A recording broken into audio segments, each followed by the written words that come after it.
Bonjour, nous sommes là pour la première du journal anonyme. Alors pour cette inauguration, nous avons fait un peu comme si c'était la fin, la dernière de cette émission. Nous avons mangé des gâteaux, tout le monde est là, hein, vous pourrez constater. Le soldat inconnu et mes deux collaborateurs qui sont assis devant moi. Voilà, vous connaissez tout le monde, donc nous voici. Vous êtes sur la première du journal anonyme qui utilise des personnalités pour vous parler de faits inconnus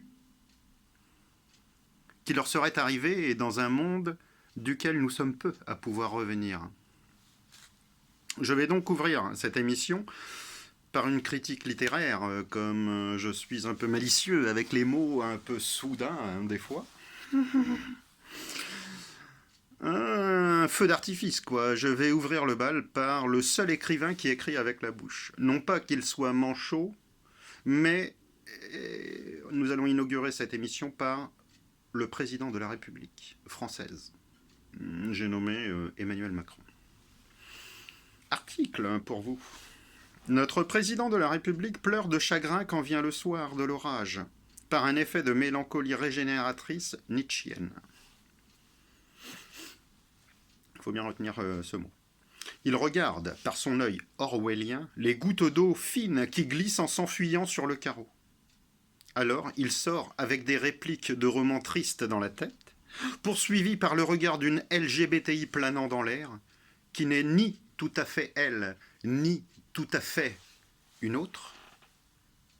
Un regard qui est la citerne où boivent ses ennuis un mécanisme compliqué pour diriger la France, par l'intermédiaire d'un multivers semblable aux pages d'un roman que lui seul comprend.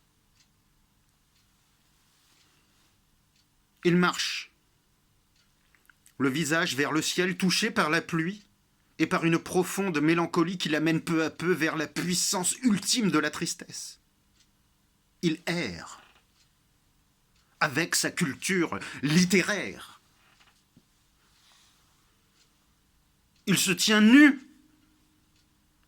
assis en tailleur sous la pluie battant le sol, mouchetant sa peau délicate de petits grains de boue. Et il crie, comme pour se rappeler la souffrance dans sa pureté la plus absolue. Un cri étrange entre le bébé phoque qu'on tape avec des battes de baseball et celui du démon Abrasax qui revient sur Terre pour diriger l'univers.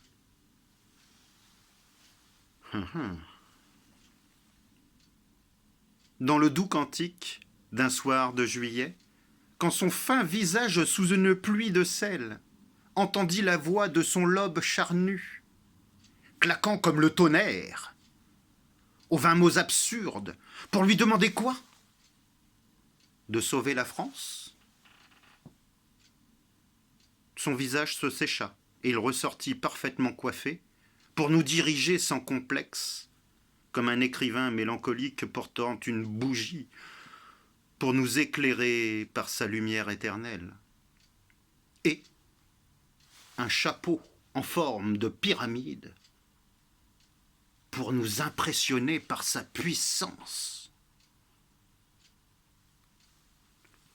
céleste. Eh oui, c'est ça le truc. Citation de Macron pour nous dire cette chose surprenante et non vide de sens pour le commun des mortels que nous sommes. Il fallait le dire. Je vais vous le traduire. Il y a des mots que je comprends trop. Je préfère parfois une langue avec des mots que je ne comprends pas pour me mettre à votre niveau. Mais je vais vous laisser avec l'original du maître.